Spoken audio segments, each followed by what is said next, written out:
Hai Rek, ketemu karo aku Sinta Putri Sendia. Kali ini aku mau sharing tentang kehamilan pertama aku. Aku nikahnya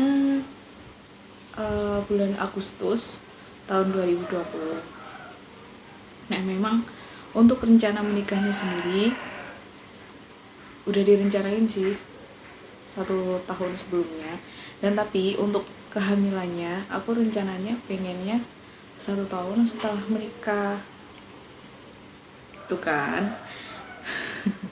Tapi ya namanya rezeki nggak bisa ditolak ya. Aku kan memang untuk masa menstruasinya nggak teratur ya, kadang 1 bulan itu ada yang di awal, ada yang di akhir.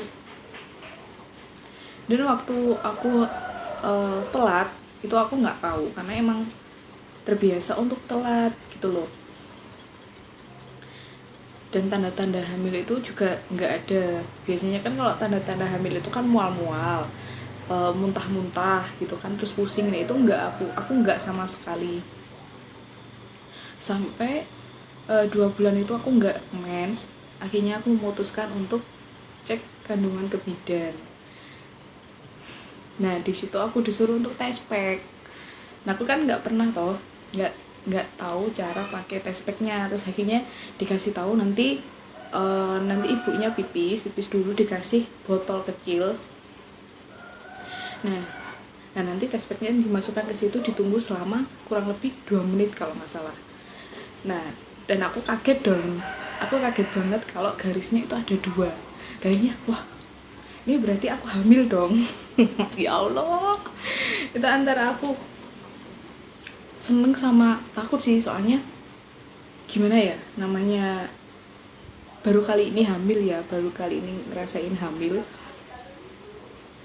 Jadi ya dihitung sama bidannya, toh mens aku terakhir itu kan tanggal 2 Agustus. Nah itu aku periksanya September tanggal 20 kalau nggak salah. Dihitung, ini kehamilannya kurang lebih 2 bulanan ya Bu, bidannya bilang gitu.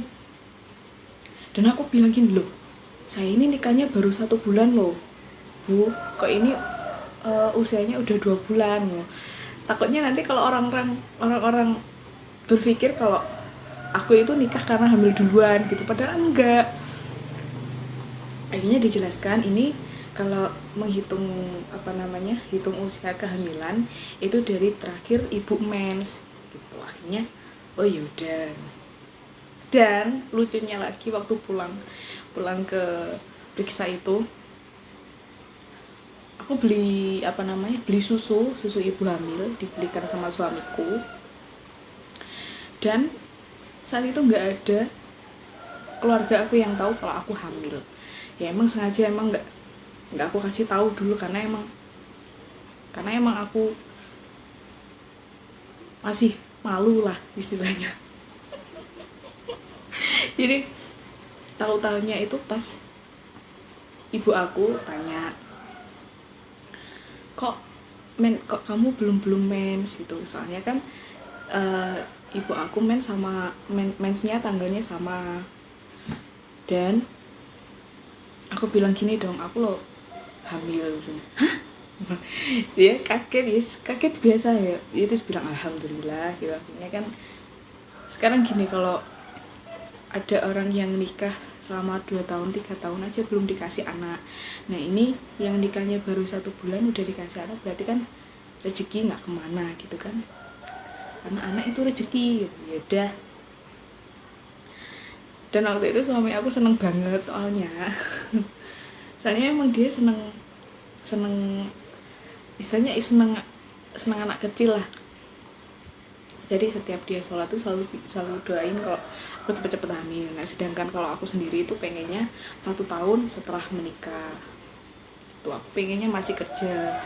Dan akhirnya aku memutuskan untuk resign dari kerjaan aku tuh. Jadi sekarang aku di rumah aja, jadi ibu rumah tangga, kerja di rumah. Kan? Dan ada keseharian aku yang belum pernah aku lakukan. itu ya dimulai dari buat susu sendiri, terus dilarang, istilahnya aku kan suka mie instan ya, itu dikurang-kurangin lagi mie instannya. Padahal aku setiap hari lah istilahnya itu selalu mie instan terus. Nah sekarang nggak, dikurangi. Dan pas usia kehamilan 3 bulan itu aku memutuskan untuk cek USG ke rumah sakit Amelia Pare. Itu antrinya lama banget. Itu aku dari jam 7:30 sampai ya. Itu baru diperiksa jam setengah 11 dan pulang dari sana 11:30. Kalau periksanya sih cepet.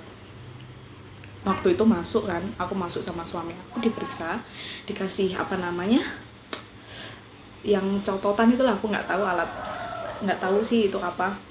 Itu dikasihkan ke perut aku kan sama dokternya. Terus diperiksa, itu aku lihat di layarnya itu ada ada kepala kepala gundul gitu loh, kayak pelontos gitu. Itu aku lihat, oh itu anakku. Tapi itu yang aku bingungkan itu antara kepala sama kaki itu sama gitu loh. Jadi bentuknya gini, serius, bentuknya gini. Dokternya lama banget periksanya, nggak ngomong apa-apa tuh, enggak. Ya udah, diem aja sama lihat layar. Nah akhirnya dokternya tanya, maaf ya Bu, sebelumnya itu ada kata maaf, itu takut banget aku. Duh ini kenapa ini? Ini gini, Bu maaf ya sebelumnya, ibunya ini apa ikut program hamil gitu. Nah aku aja nggak ada rencana untuk hamil. Terus akhirnya aku bilang gini, nggak ada dok, malah nggak ada rencana untuk hamil, malah rencananya 1 tahun. Nyata ini udah dikasih telat gitu, udah cerita gitulah. Terus dokternya bilang gini, oh ya kalau gitu sebelumnya saya ucapkan selamat ya Bu, ini ibunya hamil, alhamdulillah. Nah suami aku kan duduk di pojokan sama liatin monitor. Terus dokternya lanjut bilang gini, ibunya ini hamil kembar. Itu hah, aku kan juga kaget gitu loh, kok bisa gitu. Hah, masa dok? Hah, masa dok? Iya Bu, ini saya periksa ini ada 2, ini ya sama aja saya periksa 2 orang di dalam perut gitu. Terus saya juga masih belum percaya ya, soalnya memang dari keluarga aku sendiri sama keluarganya suami aku itu nggak ada yang keturunan kembar gitu loh. Takutnya sih salah mendoktrin aja, tapi namanya dokter ya nggak mungkin salah ya. Itu saya tanya,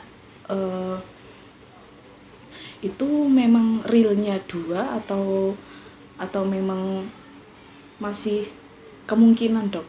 Iya ini realnya 2 Bu, masih belum percaya lagi. Nyatanya emang di keluarga ibu ini nggak ada yang kembar, nggak ada, dari pihak keluarga yang suami juga nggak ada itu. Jadi oh iya kalau gitu ya alhamdulillah Bu ya, ini dikasih anak langsung 2 gitu. Akhirnya aku juga ya Allah ini kok bisa gitu loh. Jadi waktu bayar di administrasi itu juga ketawa sendiri sama suami, kok iso ngono loh. Padahal ya namanya rezeki kita nggak ada yang tahu ya. Aku malah pengennya punya anak pertama itu cewek dulu, habis itu anak kedua itu cowok. Nah sebelumnya aku juga sempat istilah bahasanya tuh ngintai lah, guyoni. Nah ibu aku tuh bilang, nanti kalau anakmu udah bisa jalan tak belikan sepeda. Terus aku tanya piro, mau beliin berapa? Ibu aku bilang ya 1 lah.